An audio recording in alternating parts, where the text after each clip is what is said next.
Hello,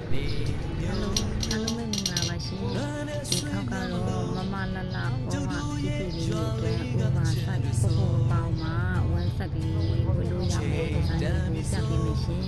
စပါးကင်းများမဲ့ဆုံးအိမ်ပြန်ချိန်ဆိုစနီးကြောလေးကလေအဝိုင်းလေးဖြစ်နေရှင်လေအဝိုင်းလေးကိုမှာပြီးမှအိတ်ကက်ကလေးအိတ်ထောင်လေးတစ်လုံးပါပါမယ်ရှင်ပါရှင်နောက်ပြီးတော့အခုလိုမျိုးဖြန့်ချထားလိုက်ပြီဆိုရင်တော့ပိုပေါ်မှာလွတ်လွတ်လေးနဲ့ဝေးရတာနဲ့အသားလေးကိုမှအေးမြနေပြီးတော့အရောင်ကလာပိုင်းမှာဆိုရင်လည်း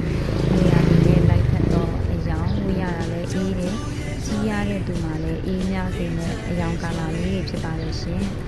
စိမ့်စိမ့်ဆူဆူဖြစ်တဲ့အစိမ်းရောင်လေးပါမယ်လက်တီဆိုရင်လည်းအကွက်ပါပဲเนาะဒါတော့ခါနာပါခါနာမှာဆိုရင်ဒီကအခွက်လေးပါတယ်နောက်ပြီးတော့နက်ပါတယ်အပြာလူလေးပါပါတယ်အစိမ်းလေးပါပါတယ်ရှင်အကြောင်းလေးအကုန်လုံးကတော့နေရာဒီနဲ့လက်ထပ်တော့အယောင်ဆူဆူအေးအေးလေးတွေပဲဖြစ်ပါတယ်ရှင်ပေါင်ချိန်ကတော့190 180ကျော်အထိကိုကောင်းကောင်း